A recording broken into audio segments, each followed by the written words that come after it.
इस वीडियो से हम ट्रैफिक इंजीनियरिंग स्टार्ट करेंगे। सबसे पहले तो मैं बता दूं कि ट्रैफिक इंजीनियरिंग में हम पढ़ेंगे क्या क्या। सबसे पहली चीज आएगी इसमें ट्रैफिक कैरेक्टरिस्टिक्स, जिसमें आएगा रोड यूजर कैरेक्टरिस्टिक्स और व्हीकुलर कैरेक्टरिस्टिक्स। ठीक है। उसके बाद आएगी ट्रैफिक स्टडीज, जिसमें traffic volume studies, spot speed studies, speed and delay studies, origin destination studies, parking studies, accidental studies, ये सब चीजें आएंगी। फिर आएगी traffic flow and roadway capacity. Traffic flow characteristics, PCU और कैपेसिटी, ये सब चीजें आपने जो है सुनी होंगी। ये सब चीजें इसके बाद इसमें आएंगी। फिर आएगी रेगुलेशन एंड कंट्रोल। ठीक है, ये 4 पार्ट्स में हम पढ़ेंगे। सबसे पहले है ट्रैफिक कैरेक्टरिस्टिक्स। ट्रैफिक कैरेक्टरिस्टिक्स में इसको 2 पार्ट्स में डिवाइड कर सकते हैं, रोड यूजर कैरेक्टरिस्टिक्स या फिर व्हीकुलर कैरेक्टरिस्टिक्स। रोड यूजर के क्या क्या कैरेक्टरिस्टिक्स होंगे और व्हीकल के कैरेक्टरिस्टिक्स क्या होंगे। ठीक है। सबसे पहले रोड यूजर कैरेक्टरिस्टिक्स में आएगा फिजिकल, मेंटल, इन्वायरमेंटल और साइकोलॉजिकल कैरेक्टरिस्टिक्स। इसमें हम और डिटेल में पढ़ते हैं इसे। सबसे पहले है road user characteristics. Road user characteristics में सबसे पहली चीज आती है physical characteristics. Physical characteristics 2 type के हो सकते हैं रोड यूजर के, एक परमानेंट, एक टेम्परेरी। परमानेंट में आएगा विजन, सबसे पहली चीज विजन, दूसरा हेयरिंग रोड यूजर की, और तीसरी स्ट्रेंथ, चौथी आगे जनरल रिएक्शंस। ठीक है, रिएक्ट किस तरीके से करेगा रोड यूजर। ठीक है। सबसे पहले हम विजन देखें अगर, तो विजन जो है, विजन मतलब आईज किस तरीके से कितना देख सकती हैं उसके हिसाब से विजन। विजन क्या क्या हो सकती है? विजन एक एक्यूट विजन हो सकती है, पेरिफेरल विजन हो सकती है, और आई मूवमेंट किस तरीके से हो रही है। ठीक है, कितनी प्रॉपरली आई मूवमेंट कर पा रहा है जो रोड यूजर है। ठीक है, उसके अकॉर्डिंग। और डेप्थ जजमेंट, डेप्थ जब जजमेंट में क्या आएगा कि एक विजन जो एक रोड यूजर है वो आगे आ रही जो व्हीकल्स है वो उनकी डेप्थ, और जो ऑब्जेक्ट्स हैं उसकी डेप्थ, और वो कितना डिस्टेंस दूर है, या ये सब चीजें वो उसकी जजमेंट वो प्रॉपरली कितनी कर पा रहा है, ये सब भी विजन में आएगा। ठीक है। अब विजन में सबसे पहले एक्यूट विजन होती है। एक्यूट विजन में सबसे पहली चीज मैं आपको बता दूं कि हमारी जो आईज है, जो एकदम क्लियरेस्ट विजन जो देख सकती है ना, एकदम क्लियरेस्ट देख सकती है 3 डिग्री के एंगल पे। मतलब एक हमारी जैसे ये आईज है, ठीक है, एकदम क्लियर ये आईज हमें कितना दिखाएगी, सिर्फ 3 डिग्री का एक कोण अगर हम बना दें, सिर्फ एक 3 डिग्री का कोण, इसका एंगल है 3 डिग्री। ठीक है, 3 डिग्री के कोण पे ये एकदम क्लियर हमें दिखाती है। अब आप देखो, अगर इस 3 डिग्री के कोण पे आप फोकस कर रहे हो तो आपको यहाँ वाली जो बाकी चीजें हैं और बाकी ऑब्जेक्ट्स हैं, जितना भी मैंने लिखा हुआ है वो क्लियर नहीं दिख रहा होगा, सिर्फ यही चीज दिख रही होगी क्लियर। ठीक है, तो मतलब ये 3 डिग्री के कोण पे एकदम क्लियर विजन हमें देती है।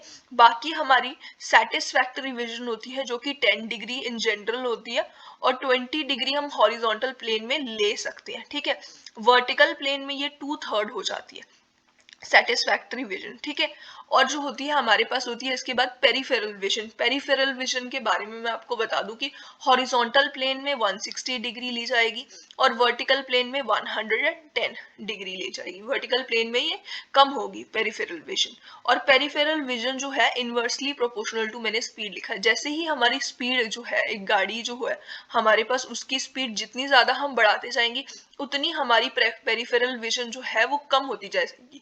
जैसे ये 160 डिग्री है अगर हॉरिजॉन्टल में, तो ये धीरे धीरे थोड़ी और कम हो जाएगी। जितनी ज्यादा स्पीड आपकी होगी, जितनी ज्यादा आप स्पीड बढ़ाओगे उतनी कम होती जाएगी ये। ठीक है, तो ये हो जाएगी सपोज 140 हो गई, फिर इस तरीके से कम होती जाएगी पेरिफेरल विजन। ठीक है, और अब जो ये पेरिफेरल विजन है, इसके बाद हमारे पास है आई मूवमेंट। आई मूवमेंट मैंने बता दिया आपको कि आईज किस तरीके से एक जो रोड यूजर है वो मूव कर रहा है, अपनी आईज जो है वो प्रॉपरली मूव कर पा रहा है, कहाँ, मतलब उसको देखना है कि ये वाली गाड़ी किस तरीके से आ रही है, कौन सी ओवरटेक करनी है, उस हिसाब से आई मूवमेंट उसे करनी है, उसकी प्रॉपर है कि नहीं। फिर डेप्थ जजमेंट मैंने आपको समझा दिया कि आगे वाली जो ऑब्जेक्ट्स है उसकी डेप्थ कितनी है। जैसे हम देखते हैं कि 1.2 ले लेते हैं हम, और 0.8 भी लेते हैं, जैसे हमने SSD और stopping sight distance, overtaking side distance वगैरह में हमने देखा हुआ है कि 1.2 लेते हैं और 0.8 भी लेनी होती है कुछ जगहों पे, ठीक है। तो इस तरीके से वो वाली डेप्थ जजमेंट जो है वो भी विजन में ही आता है। इसके बाद जो है हमारे पास है मेंटल फैक्टर्स। इससे पहले परमानेंट के बाद टेम्परेरी फैक्टर्स। टेम्परेरी फैक्टर्स, अगर एक दिन फटीग, मतलब एक इंसान जो है उसकी मतलब वो थकान हो रखी है उसे बहुत ज्यादा, तो मतलब उसकी वजह से थोड़ा सा इफेक्ट आएगा जब वो व्हीकल्स जो है व्हीकल लेके जा रहा है, अपनी गाड़ी ड्राइविंग वगैरह कर रहा है, उससे इफेक्ट आएगा। दूसरा, उसने अल्कोहल अगर कंजम्पशन कर रखी है उसकी वजह से क्या होता है कि अगर अल्कोहल ले रखा है या ड्रग्स या उसको किसी तरीके के मतलब वो बीमार वगैरह है, फीवर वगैरह या कुछ बीमार है, तो ये चारों फैक्टर्स की वजह से क्या होता है, हमारा जो रिएक्शन टाइम होता है वो कम हो जाता है। मतलब ब्रेक लगानी है कि नहीं, अगर गाड़ी आगे आ रही है तो ब्रेक लगानी है या फिर आगे जो गाड़ी जा रही है उसको ओवरटेक करना है, इन सब चीजों में जो हम सोचते हैं, जो रिएक्शन टाइम होता है ना, वो हमारा कम हो जाता है। और हमें पता है कि ये जो रिएक्शन टाइम है ये PIV थ्योरी जो है उसके अकॉर्डिंग होता है। PIV में P क्या है, परसेप्शन, परसेप्शन टाइम, ठीक है। और I क्या है, इंटेलेक्शन, इंटेलेक्शन टाइम। और E क्या है, इमोशन टाइम, इमोशन टाइम। और V वॉयलेशन, ठीक है। ये मुझे पता है आप लोगों को पता ही होगा, बट फिर भी मैं बता देती हूँ। परसेप्शन टाइम कौन सा होगा, जब हमारी आईज जो है वो परसीव करती हैं चीज को, देखती हैं कि ऐसे आगे से एक व्हीकल आ रही है, ठीक है।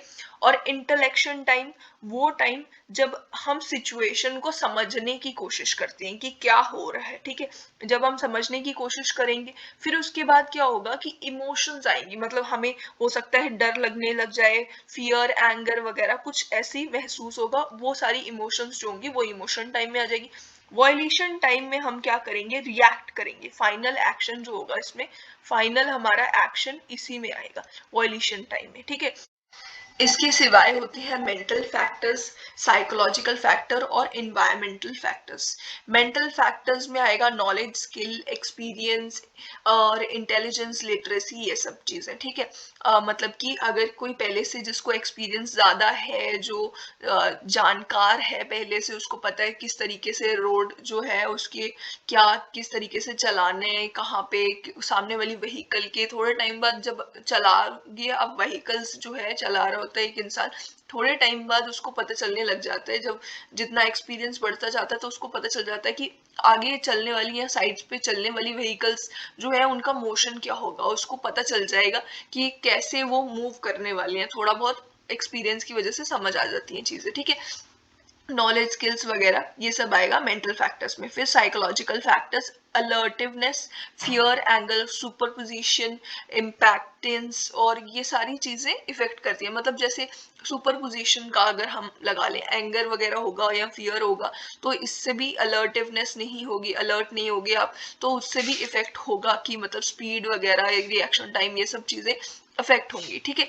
और दूसरी बात, सुपरपोजिशन जैसे आपको पता ही है, अगर कई बार रोड क्रॉस बिल्ली कर जाएगी या कई बार हम लोग जो है ऐसी हमारे सुपर पोजिशंस वगैरह हमारे दिमाग में डाल दी गई होती है, जिसकी वजह से अगर आप सडनली ब्रेक लगा देते हो तो कितना नुकसान हो सकता है पीछे वाली व्हीकल का भी और आपकी व्हीकल का भी, ठीक है। तो ये सारी चीजें साइकोलॉजिकल फैक्टर्स में आ जाएंगी। फिर इन्वायरमेंटल फैक्टर्स आ जाएंगे, ठीक है।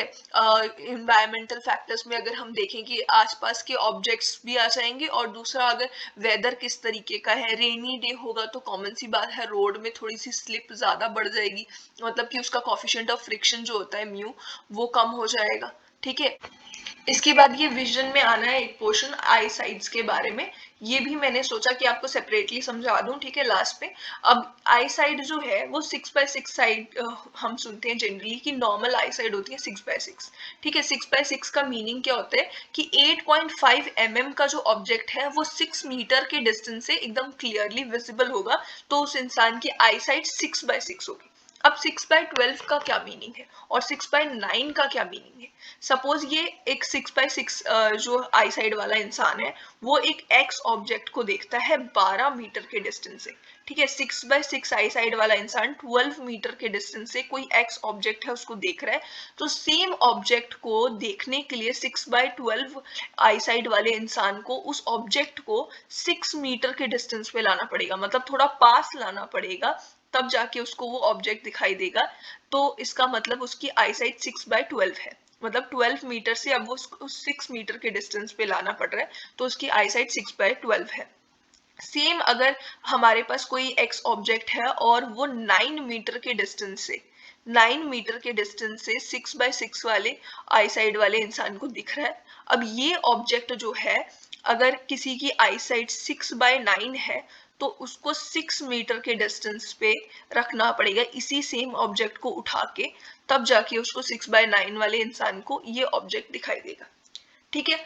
अब हम इस पे बेस्ड न्यूमेरिकल्स कर सकते हैं, जैसे कि अगर सपोज कोई क्वेश्चन है, मैं लिख देती हूँ यहाँ पे कि अगर एक 6/6 आई साइड वाला इंसान है, ठीक है, वो एक ऑब्जेक्ट को एक ऑब्जेक्ट है जो कि हमारे पास है 30 mm का ऑब्जेक्ट ले लेते हैं, ठीक है। 30 mm का ऑब्जेक्ट इस 6/6 जो आई साइड वाला इंसान है इसको दिख रहा है 50 मीटर के डिस्टेंस से, ठीक है। 50 मीटर के डिस्टेंस से 30 mm का ऑब्जेक्ट दिख रहा है, तो ये 6/12 mm जो 6/12 आई साइड वाला इंसान होगा उसको ये सेम ऑब्जेक्ट जो है ये कितने मीटर के डिस्टेंस से दिखाई देगा।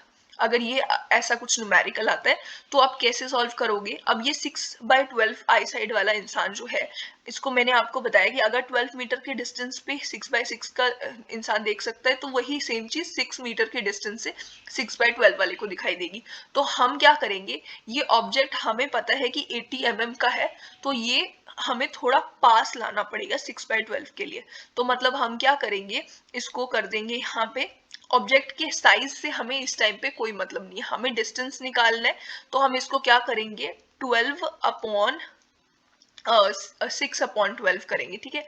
6/12 मल्टीप्लाई बाय कितना डिस्टेंस है 50 मीटर के डिस्टेंस से ये वाला ऑब्जेक्ट देख रहा है, तो यहाँ पे दूसरा ऑब्जेक्ट देख पाएगा 6/12 इंटू 50, यानी कि 25 मीटर के डिस्टेंस से ये 6/12 आई साइड वाला इंसान इस चीज को, इस ऑब्जेक्ट को देख पाएगा।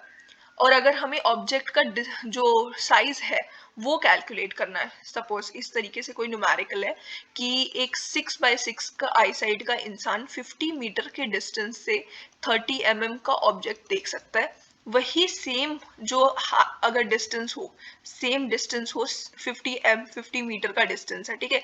अब ये 6/9 आई साइड वाला इंसान यही सेम जो डिस्टेंस है, इस सेम डिस्टेंस के लिए हम इतनी तो वो देख नहीं पाएगा, इतनी साइज की ऑब्जेक्ट नहीं देख पाएगा, तो उसके लिए हमें साइज ऑब्जेक्ट का बढ़ाना पड़ेगा, ठीक है। ऑब्जेक्ट का साइज हमें बढ़ाना पड़ेगा। अब वो कितना साइज का होगा, अगर ये एक्स साइज का है 30 मीटर का है तो इसका साइज कितना होगा, कितना साइज हमें करना पड़ेगा ऑब्जेक्ट का साइज, तो ये हो जाएगा हमारे पास 30 है, अब हमें साइज बढ़ाना पड़ेगा, तो ये हम करेंगे 9/6 इंटू 30 mm, ठीक है। इसकी वैल्यू आ जाएगी हमारे पास, ये आ गया 2 और ये 10, मतलब कि यहाँ पे 9 5 ये 45 mm का अगर ऑब्जेक्ट होगा तो ये 50 मीटर के डिस्टेंस से 6/9 वाले ऑब्जेक्ट को 6/9 वाली आई विजन वाले इंसान को दिखाई देगा। 45 mm का इसको हमें ऑब्जेक्ट दिखाना पड़ेगा 50 मीटर के डिस्टेंस से। इसके बाद है व्हीकल कैरेक्टरिस्टिक्स। व्हीकल कैरेक्टरिस्टिक्स में सबसे पहली चीज आती है व्हीकल डायमेंशंस, ठीक है। व्हीकल की क्या क्या डायमेंशंस होंगी, विड्थ जो होगी, विड्थ हमें पता है कि 2.44 होती है, जिसको अप्रोक्सीमेटली हम 2.5 मीटर्स ले सकते हैं, ठीक है। इतनी इसकी व्हीकल की विड्थ होगी। हाइट जो होगी, हाइट मैक्सिमम हाइट जो होगी 4.75 एक डबल डेकर बस की हो सकती है हाइट मैक्सिमम, ठीक है। और उसके बाद लेंथ जो होगी, लेंथ मैक्सिमम ट्रैक्टर या फिर ट्रेलर जो है इनकी मैक्सिमम 18 मीटर तक की हाइट हो सकती है, ठीक है।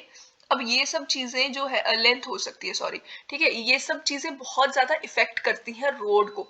रोड जो होगा, अगर रोड में बहुत ज्यादा हमारे पास लेंथ की अगर जो है व्हीकल आ जाती है जिसकी लेंथ बहुत ज्यादा है, तो जब ये टर्न करना होगा हमें रोड में, तो हमें जैसे ये एक कर्व आ जाता है, तो उस टाइम पे अगर एक बहुत लंबी सी बस है, जब उसको टर्न करना होगा तो हमें रोड की जो ये विड्थ होगी वो ज्यादा रखनी पड़ेगी, ठीक है। ये सब चीजें बहुत इफेक्ट करती हैं। अगर हाइट बहुत ज्यादा होगी, ऊपर कुछ केबल्स वगैरह जा रही हैं, ठीक है, तो इलेक्ट्रिसिटी से वाली जा रही है, ठीक है, तो उससे क्या होगा कि जो हाइट होगी उसकी वजह से हाइट से वो इफेक्ट करेगी ना इस चीज को, तो इसीलिए हाइट भी हमें सोच समझ के रखनी पड़ती है। और जो मतलब विड्थ होती है व्हीकल की, वो भी इफेक्ट करती है ये सारी चीजें। अब मैक्सिमम वेट जो होगा व्हीकल का, मैक्सिमम जो होता है वो 52.2 टन होगा, ठीक है। व्हीकल का मैक्सिमम इतना वेट होगा, ये वेट भी बहुत इफेक्ट करता है। Maximum weight of loaded vehicle, अगर व्हीकल जो है वो लोडेड है, ठीक है, उसका मैक्सिमम वेट जो होगा वो इफेक्ट करेगा डिजाइन ऑफ पेवमेंट को। अगर पेवमेंट जो है उसने उसको डिजाइन करा गया है कम वेट के लिए, ठीक है, कम वेट की कोई व्हीकल के लिए, या कम वेट जो है वाली व्हीकल, या उसमें लोड भी कम है, उस हिसाब से डिजाइन करा होगा, तो जैसे ही बहुत ज्यादा वेट वाली व्हीकल्स आएंगे तो थोड़े टाइम में ही रोड खराब हो जाएगा, ठीक है। थोड़े टाइम में पेवमेंट जो होगी उसका अपर लेयर जो होगी पूरी की पूरी खराब होना शुरू हो जाएगी, टूटना शुरू हो जाएगी, ठीक है। और उसकी थिकनेस जो होगी वो भी डिपेंड करेगी, मतलब थिकनेस भी इफेक्ट होगी। और ग्रेडियंट जो होगा, ग्रेडियंट भी इफेक्ट होता है, ठीक है। ग्रेडियंट भी हमें सोच समझ के वेट के हिसाब से रखना होता है, ठीक है।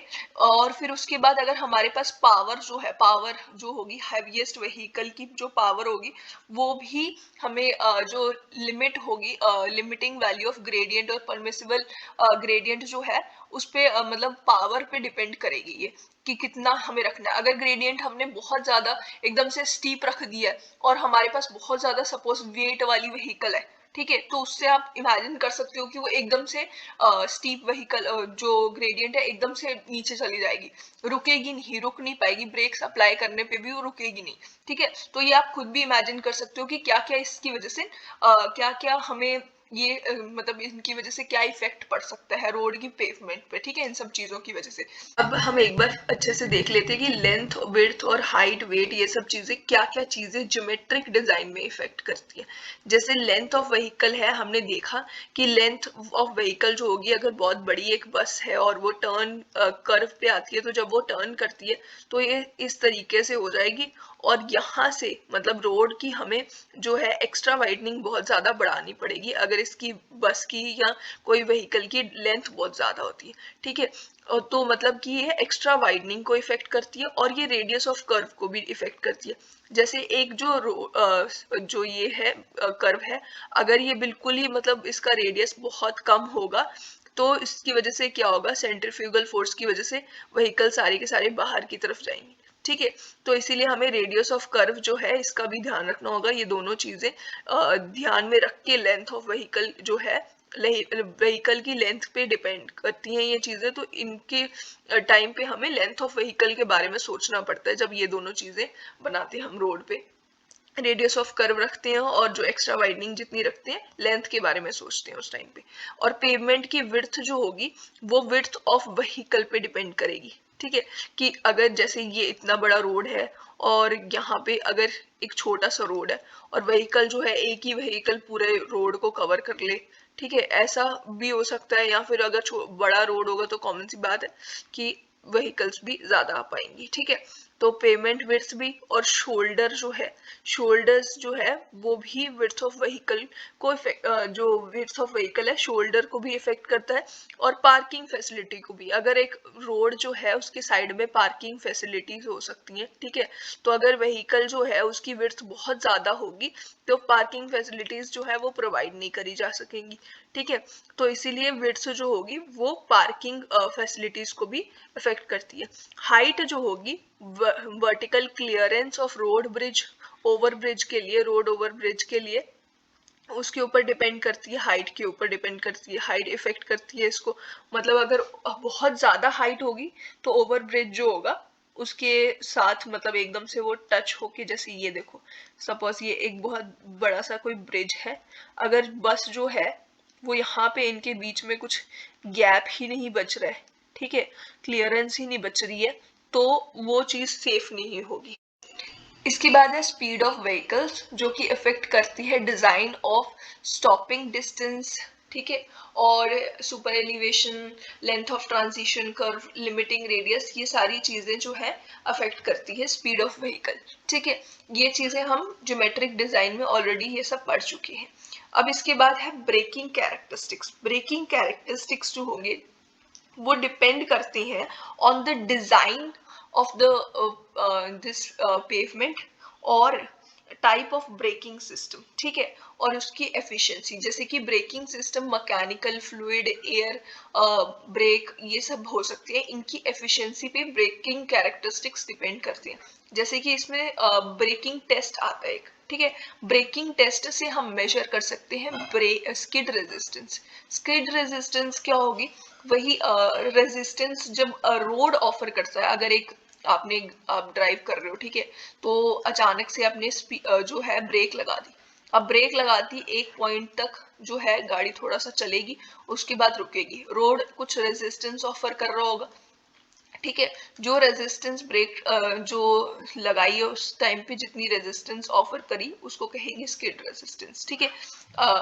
और ये स्किड रेजिस्टेंस हम फाइंड आउट कर सकते हैं ब्रेकिंग डिस्टेंस अगर हमारे पास हो, इनिशियल स्पीड हो, actual duration of break application हो, ठीक है, इन तीनों में से कोई दो चीजें हमारे पास होंगी तो हम स्किड रेजिस्टेंस निकाल सकते हैं। स्किड रेजिस्टेंस निकालने के लिए हमारे पास एक क्वेश्चन है, इसकी हेल्प से हम समझते हैं। In a braking test a vehicle travelling at a speed of 30 kilometre per hour, ये स्पीड है व्हीकल की हमें दी हुई है, initial speed u is equals to 30 kilometre per hour, ठीक है, ये हमारे पास है। वो stopped by applying brakes fully and skid marks were 5.8 meters, skid marks were 5.8 metre in length, इसका मतलब हमें जो है लेंथ दी हुई है, ब्रेकिंग डिस्टेंस दिया हुआ है 5.8 मीटर का, ठीक है, दो चीजें हमें मिल गई, ठीक है। Determine the average skid resistance of the pavement surface, अब पेवमेंट सरफेस की स्किड रेजिस्टेंस क्या है वो हमें फाइंड आउट करना है। तो मैं बता दूं कि पहले तो हमें इसको, हमने ये सारी चीजें देखी, यहाँ पे ये मीटर में होना चाहिए, मीटर पर सेकेंड में, और टाइम सेकेंड्स में अगर दिया हो, ठीक है, तो ये लेंथ तो हमें दी हुई है 5.8 मीटर, जो कि मीटर्स में ही है, मतलब ब्रेकिंग लेंथ जो दी हुई है ये 5.8 मीटर है।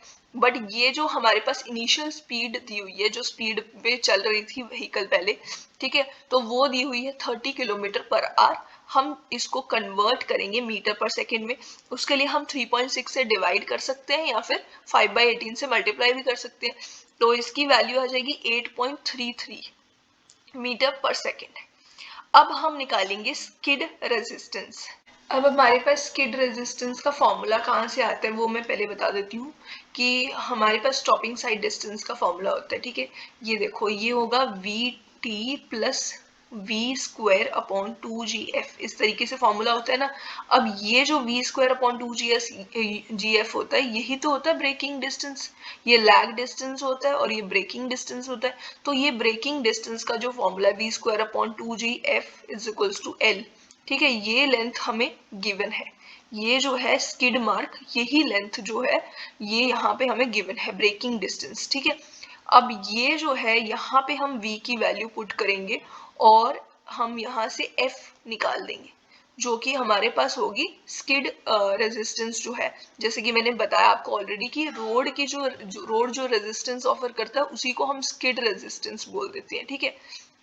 तो इसकी वैल्यू हम निकाल लेंगे, यहाँ से पहले मैं f को रीअरेंज करके लिख देती हूँ, ये आ जाएगा f is equals to V square upon 2gl, ठीक है, यहाँ पे ये हो जाएगा v square upon 2gl, v की वैल्यू हमारे पास है 8.3 का square upon 2 times 9.81 into l, l कितना है 5.8, सो इसकी वैल्यू हो जाएगी हमारे पास 0.61, ठीक है, ये हमारा हो जाएगा इस न्यूमेरिकल के लिए स्किड रेजिस्टेंस। ये दो और फॉर्मूले हैं जिनकी हेल्प से हम स्किड रेजिस्टेंस निकाल सकते हैं। ठीक है, फ्रिक्शनल फोर्स जो है इस जब हम ब्रेक्स अप्लाई करते हैं, गाड़ी मूव कर रही होती है रोड पे और अचानक से हम ब्रेक्स अप्लाई करते हैं, तो फ्रिक्शनल फोर्स जो होती है वो वर्क करती है against the D accelerating vehicle. ठीक है, मतलब ये जो है रुकने की कोशिश कर रही है, तो मतलब एक्सेलरेशन जो होगी नेगेटिव होगी। ठीक है, इस टाइम पे तो उसके लिए फॉर्मूला क्या है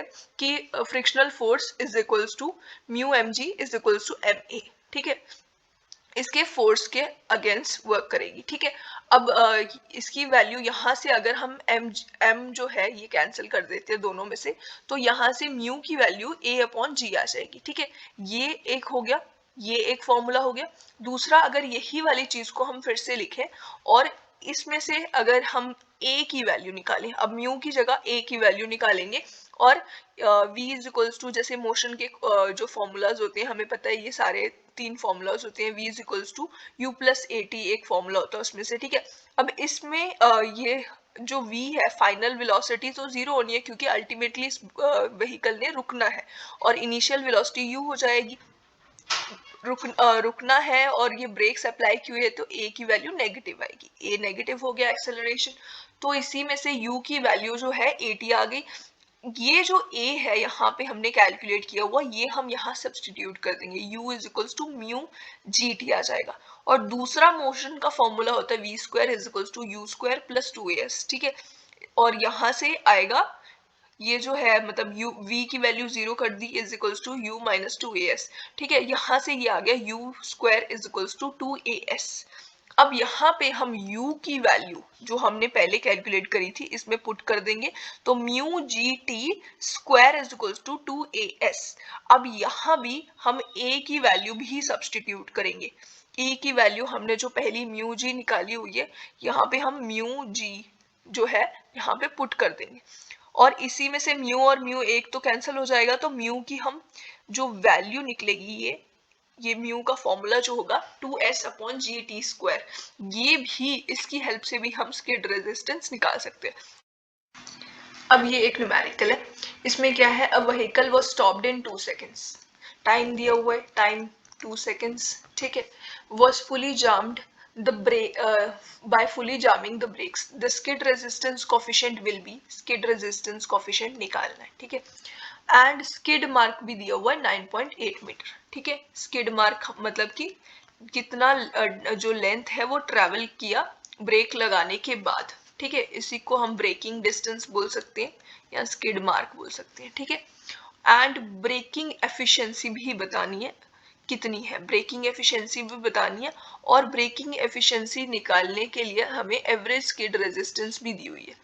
ठीक है, एवरेज स्किड रेजिस्टेंस का यूज करेंगे और ब्रेकिंग एफिशिएंसी भी निकालेंगे। सबसे पहले म्यू निकालना है। म्यू निकालने के लिए मैं यहाँ आपको बता दूं कि आप सारे फॉर्मूलाज हमेशा लिख के देखना, जो आपको लगेगा उसके बाद देखने के बाद, जैसे ये फॉर्मूला था a अपॉन जी का एक फॉर्मूला था, और फिर उसके बाद 2s अपॉन जी टी स्क्वायर ये फॉर्मूला है, फिर उसके बाद v square upon 2g l यहाँ पे आ जाएगा, l आ जाएगा सॉरी। ठीक है, f इधर चला गया तो l नीचे आ गया। ठीक है, इस तरीके से आप लिख के रखना हमेशा, s और l एक ही चीज है। ठीक है, डिस्टेंस जो है ब्रेकिंग डिस्टेंस और l एक ही चीज है। ठीक है, s जो है। ठीक है, अब ये फॉर्मूलाज हमेशा लिख के आपको चेक करना है कि क्या क्या गिवन है उसके अकॉर्डिंग। अब t हमें दिया हुआ है 2 सेकेंड्स और l दिया हुआ है, t और l दोनों दिए हुए हैं, तो ये वाला फॉर्मूला हम यूज कर सकते हैं और हमारा आंसर इजीली निकल जाएगा। 2 इंटू एल कितना है 9.8 अपॉन g कितना है, g इज इक्वल्स टू 9.81 हम कैलकुलेट लिख सकते हैं, ये एक्सलेशन ड्यू टू ग्रेविटी, और यहाँ पे आ जाएगा टी स्क्वायर, टी यानी कि 2 स्क्वायर, इसकी वैल्यू आ जाएगी हमारे पास 1/2 यानी कि 0.5। अब ये 0.5 आ चुकी है, और ब्रेकिंग एफिशिएंसी, ब्रेकिंग एफिशिएंसी हम कैसे लिखेंगे, ये हो जाएगी जितनी हमने ये निकाला है म्यू, यानी कि स्किड रेजिस्टेंस जो होगी डेवलप हुई, skid resistance developed upon skid resistance जो हमें गिवन दी हुई है, एवरेज स्किड रेजिस्टेंस। जो हमें दी हुई है, ये डेवलप हुई है 0.5 और जो दी हुई है वो 0.7 है, मल्टीप्लाइड बाय 100, ये वैल्यू आ जाएगी हमारी। ठीक है, इससे हमें मिल जाएगा 0.71 समथिंग। ठीक है, इसको हम 71% कुछ लिख सकते हैं। अब इसके बाद आपका ये जो एक टॉपिक है, देखो यहाँ पे हमने ट्रैफिक कैरेक्टरिस्टिक्स जो है इस पॉइंट पे हमने खत्म कर लिया, ट्रैफिक कैरेक्टरिस्टिक्स। इसके बाद जो ट्रैफिक स्टडीज हम स्टार्ट करेंगे, फिर ट्रैफिक फ्लो और ये सारी सेपरेट जो वीडियोस है इनमें स्टार्ट करेंगे।